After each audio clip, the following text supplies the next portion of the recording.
Olá para você que está chegando agora ou já nos acompanha pela TV Indaiá, canal 26 UHF, ou ainda pelo www.tvindaiá.com.br, nossa programação em tempo real na rede mundial de computadores. Faça como o Clever Luiz, que é o nosso assíduo telespectador e nos assiste lá de Pindamonhangaba, da região do Vale do Paraíba. Ele nos assiste através do nosso site. É muito bom ter você aqui conosco para mais um Papo Livre. Eu sou Jair Italiani e comigo aqui a Milene Dias Rezende, que é professora e coordenadora do curso de RH lá da Faculdade Max Planck e que vai falar com a gente hoje da 4ª edição da feira Max Oportunidades. Professora, obrigado pela participação. Vamos falar sobre essa questão importante que é o emprego, porque nós estamos atravessando um período terrível de desemprego. E como é que é esse projeto aí da faculdade que já está na 4ª edição? Bom dia, eu que agradeço a oportunidade.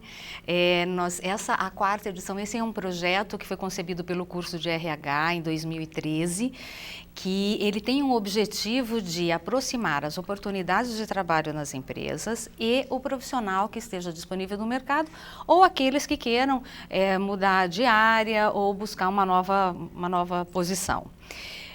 Então, as nossas instalações, elas são ocupadas por empresas, né? Cada sala de aula é ocupada por uma empresa e os visitantes, a população em geral, isso é aberto, é gratuito para a comunidade. Uhum. Essas pessoas, elas vão até lá, conhecem as empresas, conhecem as oportunidades oferecidas e entregam seu currículo. Algumas dependendo da empresa, elas solicitam o preenchimento de uma ficha, né, de solicitação de empregos. Então, assim, nós estamos bem felizes com essa movimentação. Como você disse, nós estamos aí numa situação econômica que está complicada, mas para nossa surpresa, essa edição nós estamos com um recorde de empresas participantes. Até nós tínhamos uma média das edições anteriores de 25 empresas e nós estamos com 33. Então são empresas de todos os segmentos, né, diferentes portes. Nós temos na área de logística, na área de serviços, na área de portaria, limpeza e higienização, temos comércio. Então, tem oportunidades para muitas pessoas, muitos profissionais e que precisam aproveitar. Nós ampliamos, até por conta deste momento, nós ampliamos o escopo desse trabalho, que ele se tornou Max Oportunidades, feiras de empregos, negócios e voluntariado. Tem essa questão do voluntariado também nessa edição. Isso. Nós temos parceria, a Faculdade Max Planck tem uma parceria com várias ONGs. Nós temos o Max Social, que ele veio, que é uma área coordenada pela professora Vânia Grillo. Então, eles vieram para compor aí o nosso time. E convidamos algumas ONGs que estarão lá também, divulgando a forma de voluntariado, cadastrando voluntários, explicando como é que é esse processo e também abrindo a possibilidade da inserção no terceiro setor, para que as pessoas possam ter mais clareza de que não são só empresas, as pessoas jurídicas do segundo setor, mas que do terceiro setor também é possível ter uma empregabilidade, né? Então é um setor que vem crescendo bastante e que precisa de mais de voluntários também. Muita gente às vezes vem aqui com algumas ONGs, elas vêm participar do programa e a gente percebe que uma das grandes dificuldades delas é a mão de obra, a falta da mão de obra. Exatamente. Que a gente percebe que as pessoas acabam ficando numa situação desesperadora, porque não tem dinheiro, precisa de voluntário, mas ao mesmo tempo o voluntário está disponível e não sabe que lá está precisando. Exatamente. Então E a demanda de pessoas assistidas aumenta. Aumenta consideravelmente, principalmente num período como esse, que é um período de recessão, forte recessão.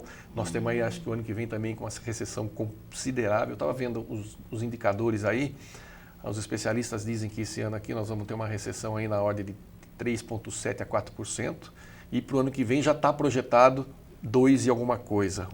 Então, é uma pancada forte, na verdade. Na quarta-feira, eu estive num evento lá no Royal Palm Plaza, em Campinas, que esteve lá um economista bem importante, que é o Ricardo Caldas, e ele ele fez uma perspectiva assim, de cenário, né? Então, nós temos, sim, um caminho árduo aí para 2016. É verdade. Só que nós pensamos também assim, nós temos duas possibilidades, né? Ficar chorando e ficar em casa e reclamando e com dificuldades e muitas vezes algumas pessoas usam esse argumento para não fazer nada.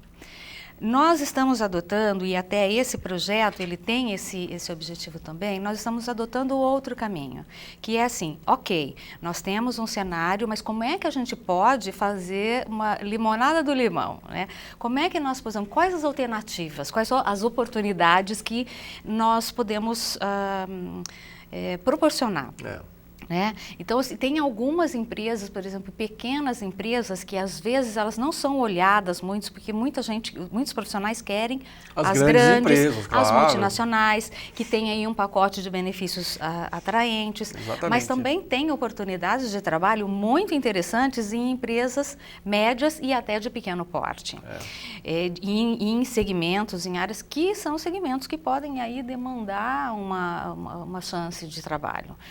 E essa é a nossa opção de caminho, essa é o nosso discurso, inclusive, de toda a diretoria, de todo o pensamento, né, toda a crença compartilhada pela Faculdade Max Planck, que assim, bom, vamos lá, vamos arregaçar as mangas e vamos fazer as coisas acontecerem, vamos criar oportunidades para que as pessoas possam se organizar e reorganizar.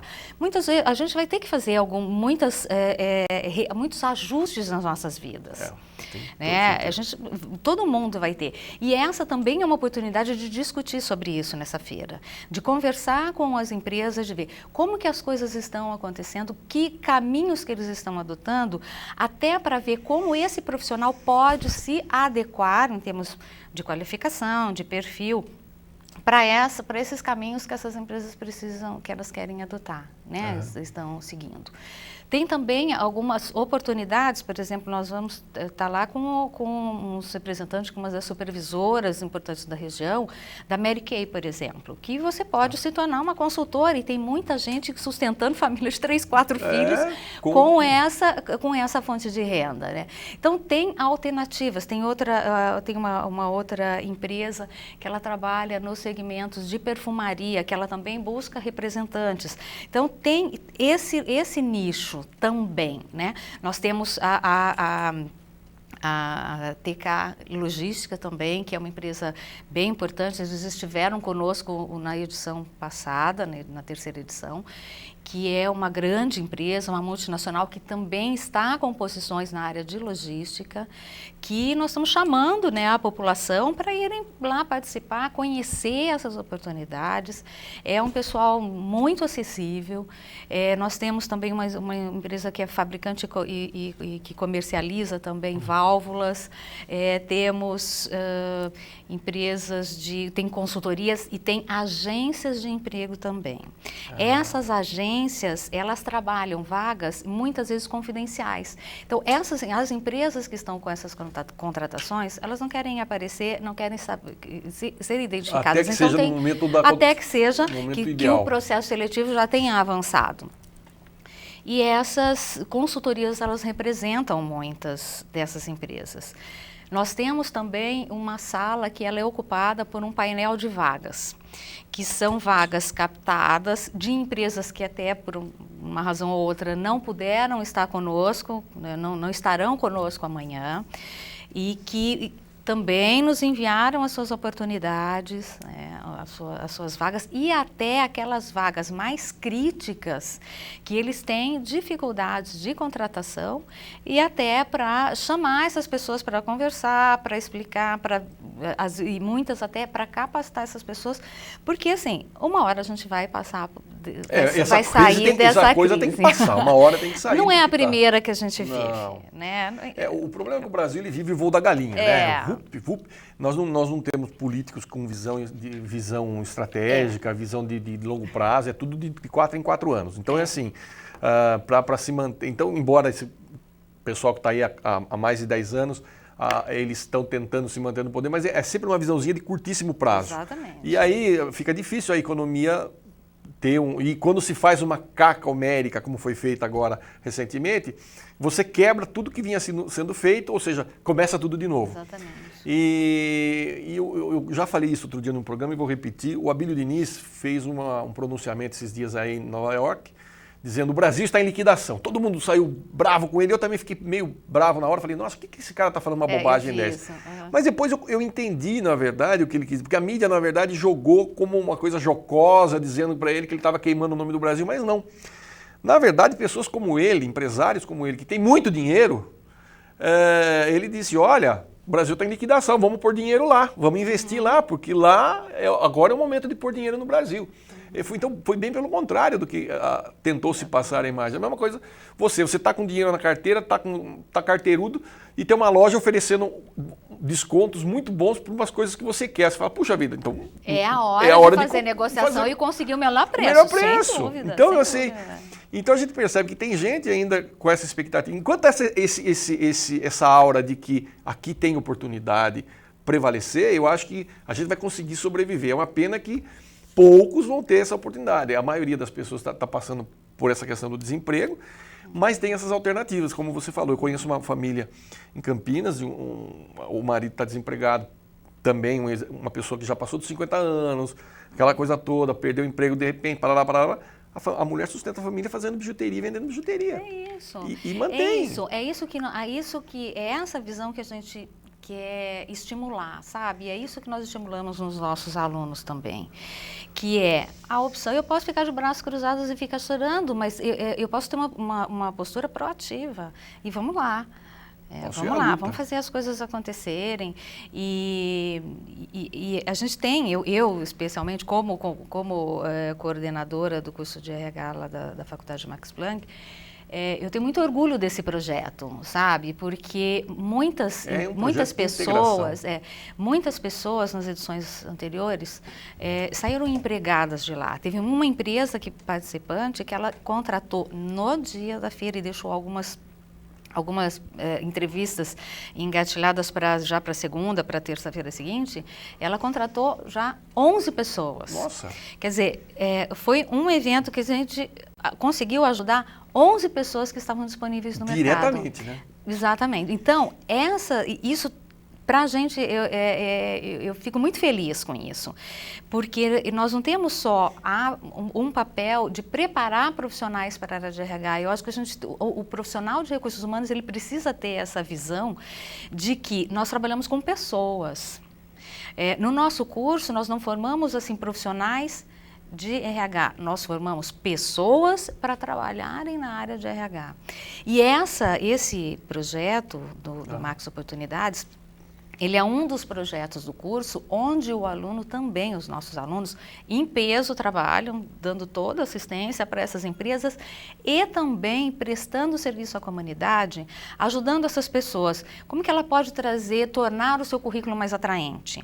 Como que ela pode fazer com que, o selecionador, ele tem vários lá, ele bate o olho naquele e desperte o interesse em falar: esse aqui me parece interessante e se dedicar à leitura dele. Também temos um projeto que é um projeto de orientação, é um programa de orientação profissional, onde os pais, enfim, a família pode levar o seu adolescente lá para que a gente tenha um grupo de alunos para orientá-los. Temos um teste de interesse profissional que é aplicado na hora, ele tem um resultado na hora, não é definitivo, ele não dá para falar: olha, você tem uma vocação para o curso tal. O curso tal, não é isso. Mas dá uma direção, dá uma direção para ele, dá uma linha, para que ele possa, inclusive, investigar. Eu quero ser um jornalista. E ele vai lá, conversa com o jornalista. Então, essa orientação a gente ensina os caminhos para que ele possa andar com as próprias pernas. Né? Legal. Então, essa é um conjunto de práticas que os nossos alunos fazem, além de outros projetos que nós temos ligados à área, né? Que é o slogan da faculdade, que é o seu futuro na prática. Né? É isso aí. Eu estou conversando com a professora Milene Dias Rezende, ela que é professora e coordenadora do curso de Recursos Humanos, o RH, na Faculdade Max Planck. Nós falamos até agora da 4ª edição da Feira Max Oportunidades, que acontece no próximo sábado, a partir das 9 da manhã, das 9 às 13 horas. Você vai lá, não paga nada, é onde empresas estarão lá disponibilizando vagas e pessoas interessadas podem ir lá se oferecer para ver se encaixa nessas demandas que estão sendo apresentadas lá. Eu vou fazer um rápido intervalo, volto daqui a pouquinho e continuo falando com ela sobre o curso de RH, que eu tenho certeza, você que está em casa pensando no que vai fazer na vida, quem sabe não vai ser algo ligado a essa área. Não saia daí, eu volto já já.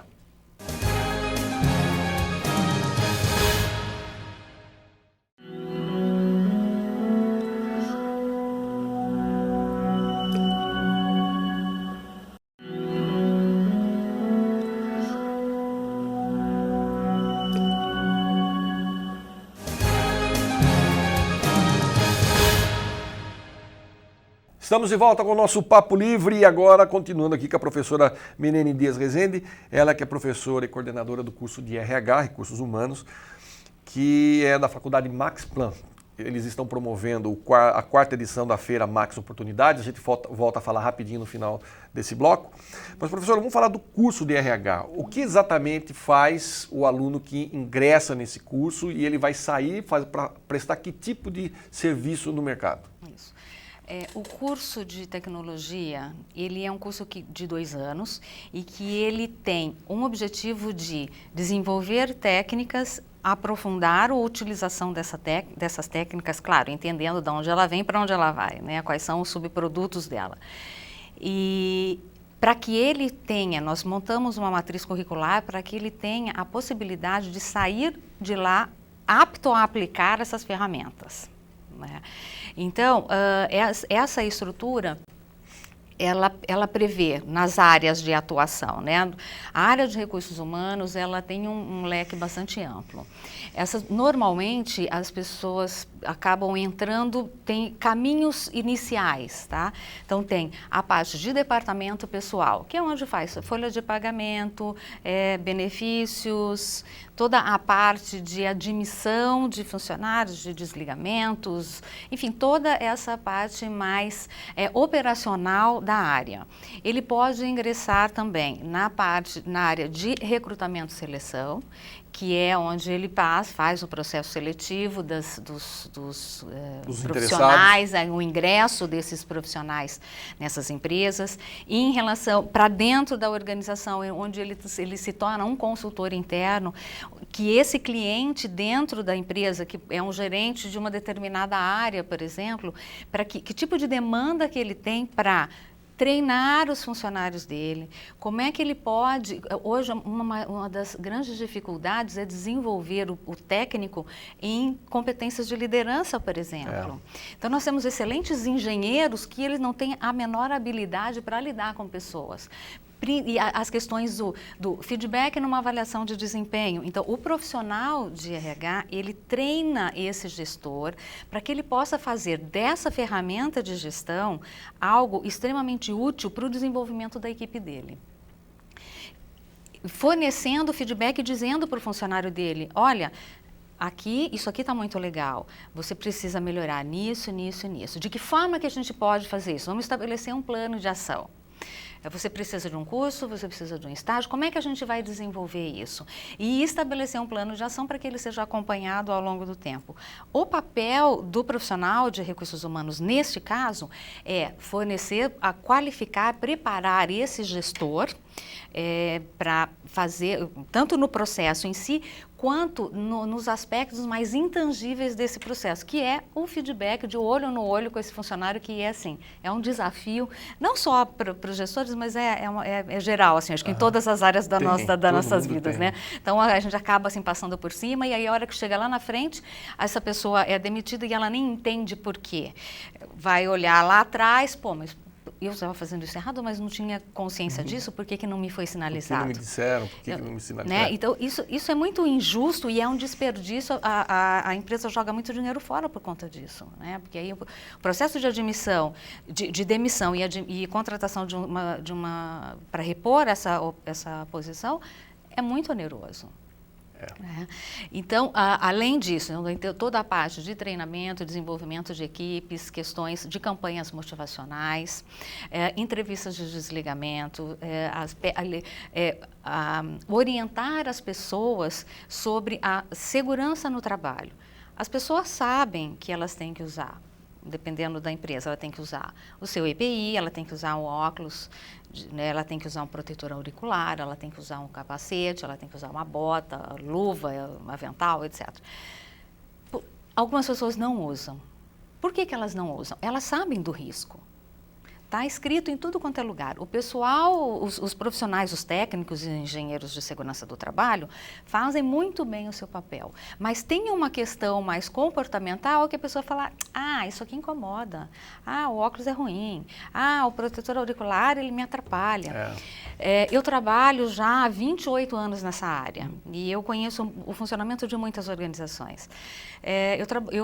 Prestei uma consultoria uma vez numa uma empresa que era uma de fundição de aço. Nossa. Tá? Então, eles fazem a fundição, quando eles derramam aquilo lá é um vulcão, né? Uma labareda. Assim. E espirra. Para todo lado. Para todo lado. Então, isso é um risco muito grande. E tinha um funcionário lá que ele estava, inclusive com óculos escuros, porque ele estava se recuperando de um acidente. Por quê? Ele estava sem o óculos, uma fagulha dessa pegou-se muito próximo da menina dos olhos, né? Nossa. Ali, pegou muito próximo e teve uma lesão muito séria. Por quê? Foi falta de conhecimento? Foi falta de campanha de segurança? Não, foi uma opção dele, foi um ato completamente inseguro, né? Então, por que as pessoas fazem isso? O Recursos Humanos trabalha muito nessa sensibilização, na orientação das pessoas e fazendo as pessoas enxergarem, e se você daqui a pouco não pode andar, porque tem algumas empresas que às vezes o acidente de trabalho é grave, às vezes incapacita essa pessoa. Capacita a pessoa, é verdade. Em casos, aconteceu não faz muito tempo, de morte de trabalhadores, né, por conta disso. Então, ele também faz isso, trabalha com questões ligadas à qualidade de vida no trabalho, acho que esse é um outro desafio bastante importante. Nós vivemos nos nossos ambientes de trabalho, sei lá, 10, às vezes 12 horas por dia. Né? E como é que a gente pode tornar isso mais agradável? Por que a gente não pode, por que o trabalho não pode ser uma fonte de prazer? Por que as pessoas fazem as festas e acham, graças a Deus chegou a segunda-feira? Tem o cansaço, evidente, né? Claro, tem o cansaço físico, o cansaço do acúmulo da semana que vai ser reposto no sábado e domingo, enfim. Mas também tem a síndrome do Fantástico, sabe? Quando toca a musiquinha do Fantástico na segunda-feira, começa a dar aquela certa angústia, né? Eu chamava de síndrome do domingo à noite. Nossa, é terrível. Então, essa é uma coisa que a gente pode pensar junto também. Né? Então, é uma área que abre uma possibilidade, não só dentro das organizações, mas você pode se tornar também um prestador de serviço, como eu fui durante bastante tempo. Que você pode montar a sua consultoria, né, ou se associar a alguma grande consultoria e prestar serviços para empresas. Algumas empresas passaram e ainda passam por um processo, até por conta de redução de quadro e redução de folha de pagamento, elas terceirizam alguns processos para não ter aquele profissional full-time. Nos encargos que nós pagamos, não é segredo para ninguém. Porque isso é complicado também, né? Então, eles terceirizam isso e passam o processo seletivo para consultorias, como são muitas que estarão conosco no Max Oportunidades amanhã. Ela terceiriza esse processo. Então, eles fazem todo o processo de captação de currículo, de seleção desse currículo, de triagem, de entrevista, e no final ele vai te apresentar lá 3, 4 candidatos para que esse gestor, o dono dessa vaga, possa fazer a sua escolha.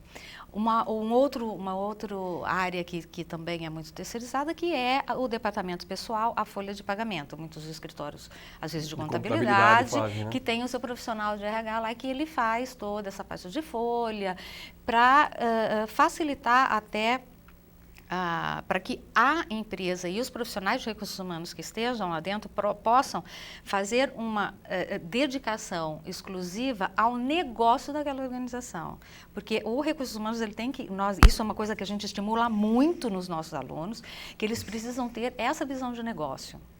É porque antigamente, eu me lembro que eu cheguei a trabalhar em fábrica também, em empresas de médio e grande porte, e onde o RH, na verdade, se resumia no departamento pessoal. Não tinha essa visão mais abrangente do todo, do processo. Então, até a gente olhava o pessoal do DP como aquele pessoal meio nazista, assim, aquele povo que, nossa, nós queríamos matar os caras. Eu fiz alguma coisa de errado, o DP me chamou. Chamou no DP, meu Deus. Ou então, quando eles passavam pela fábrica, eles falavam, não dá para cair alguma coisa na cabeça dela? Mais ou menos isso. Então a gente tinha uma bronca do pessoal do RH. Na verdade, a área de recursos humanos, se você for pensar do ponto de vista assim, de liderança, de gestão de pessoas, ela sempre existiu. Ela passou a se estruturar ao longo dos anos. Essa estruturação começou realmente por essa área. Lá na década de 60, até com a consolidação da CLT. A CLT, das leis trabalhistas, e aí ela foi se estruturando e tendo a necessidade de outras áreas. Em 1920, entre 1920 a 30, as pessoas eram contratadas pela área de compras. O mesmo comprador que comprava uma parafuso, comprava pessoas. Então, eles foram assim, repensando esse processo e outras áreas foram sendo criadas, outras áreas foram ganhando espaço e ampliando aí o escopo de atuação desse profissional, qualificando esse processo, porque o profissional de RH, ele aprende no nosso curso, ele aprende a olhar aquela pessoa de um jeito diferente que um profissional de outra área enxerga. Então, olhar assim... o que ele diz, como é que ele se comporta, quais são os gaps que ele tem ali importantes, tanto do ponto de vista, aliás, principalmente do ponto de vista comportamental. Porque as questões técnicas, elas serão avaliadas pelo gestor da área. Eu acho que hoje em dia não tem como nós falarmos num trabalho, num empregado, vamos chamar assim, num colaborador, se a gente não conseguir olhar o indivíduo como um todo, porque ele não está ali só às 12 horas, 8 horas que seja. Ele tem uma vida antes e uma vida depois, né? E isso, na verdade, às vezes influencia diretamente o comportamento dele dentro da empresa. E as pessoas hoje, graças a Deus, né, graças a essa tecnologia e aos entendimentos, as pessoas começam a perceber que quanto mais agradável for o ambiente de trabalho, mais agradável for as condições de trabalho, melhor será a produtividade do cidadão. Haja vista essas empresas de tecnologia que os caras param de trabalhar a qualquer momento, vão jogar videogame, vão dar uma espairecida e voltam revigorados para o que estavam fazendo. Então, está mudando esse conceito de empresa, em que o indivíduo ele passa a ser visto como um capital humano, na verdade, né? Não apenas como um cidadão, um cara que veio prestar serviço, a fulano não está legal. Tira o cartão dele da chapeira e leva e chama no DP. Que era bem assim. Mas eu acho que isso é um resquício, acho que isso que você está falando é bem importante, que é um resquício assim, da história do recursos. Porque nós temos recursos humanos, materiais, né? É a coisa financeiros. Do recurso. Então, é o recurso. Na verdade, esse é o nome mais tradicional, mas nós falamos aí de gestão de pessoas, né? Nós falamos aí de gestão de equipes, que é um ponto que a gente bate muito. Nós não precisamos, nosso papel não é criar uma organização confortável. A gente não precisa perder aquele discurso de falar, os funcionários estão desmotivados. Ok, eles estão desmotivados. Por quê? O que está acontecendo? O que está por baixo, né, por trás dessa? Porque isso é um manifesto, é um comportamento manifesto. O que está por baixo disso? Ele tem lá um gestor que é um capeta. Que vira num giraia lá. Né? Ele tem uma equipe de trabalho que cada um faz o que quer e puxa tapete e tal. Naturalmente, ele vai sentir isso. Isso vai... Vai contaminar. Certamente. E aí, a atuação do RH é justamente assim, olhar o que está ali e pensar junto com essa equipe, gerar e propor ações e dar uma devolutiva para esse diretor. Falar assim, olha, essas pessoas estão com problema por conta disso aqui. Que tipo de melhorias que a gente pode ter? E assim, identificar, dentro dos diagnósticos feitos numa empresa, você tem condições de identificar áreas que têm um maior índice de rotatividade. Aí, mas tá, a rotatividade pela rotatividade, ela não quer dizer nada. Um índice de absenteísmo, ele não quer dizer nada, o índice só. Mas por que as pessoas estão faltando ao trabalho? É comum você ter um índice de faltas ao trabalho na segunda-feira. Por quê? Porque o cara passou o final de semana na manguaça e não consegue trabalhar na segunda-feira. Ou ele foi procurar emprego na segunda-feira, porque saiu no final de semana, entende? Então, esse número, ele precisa ser entendido. Então, é isso que a gente estimula muito, porque o RH é uma unidade de negócio e ele tem que pensar o negócio também. Aliás, semana passada, na outra semana, eu participei de um congresso de marketing digital e foi uma estatística que apresentaram lá que me chamou muito a atenção, que as pessoas conectadas na rede, né, foi inclusive falar sobre produtividade, aquela coisa toda, 80% das pessoas que passam conectados durante o horário de trabalho e não estão trabalhando efetivamente, eles estão procurando emprego durante o horário de trabalho. Eu 80% falei, gente... Isso mesmo. Eu falei, nossa... e aí o que acontece? As pessoas realmente estão insatisfeitas, o que elas fazem? Aproveita que estão aqui e já vai procurar um emprego, uma vaga em outro lugar para poder trabalhar. Quando eu trabalhei em consultoria, eu já recebi currículo de pessoas com o e-mail corporativo. Além de ser uma situação, eu acho constrangedor muito, né? É constrangedor. Muito. Quer dizer, não é uma posição muito ética, eu acho que isso fala muito da pessoa. Então, arquivo lixo, né? Sexto arquivo, como diz o amigo, sexto arquivo. Sexto arquivo. Milene, nosso horário está chegando no final. Vamos só dar uma recapitulada. A 4ª edição da Feira Max Oportunidades acontece neste sábado. Isso. Sábado, dia 7, das 9 às 13, lá na Faculdade Max Plan, Avenida 9 de Dezembro, 460, no Jardim Pedroso. Quem quiser mais informações, 3885-9900, 3885-9900, né? Ou rh@faculdademax.edu.br. Isso, que esse e-mail é direto comigo. É direto com a Milene, está aparecendo aí no GC para você que não deu tempo de anotar enquanto eu falei. Quero agradecer a sua participação aqui, foi muito legal, sucesso para você e volte outras vezes. Muito obrigada, eu que agradeço a oportunidade e convido a todo mundo que está assistindo para ir até lá, mesmo que não esteja assim, necessariamente procurando emprego, mas que vá lá conhecer as pessoas. Acho que o network é fundamental, né? Porque a gente não sabe o dia de amanhã. O network é tudo. Você aí de casa, obrigado pelo carinho da sua audiência, foi muito bom estar com você por mais esse período. Eu fico por aqui, a gente se vê no próximo encontro. Até lá, fique com Deus e muita paz.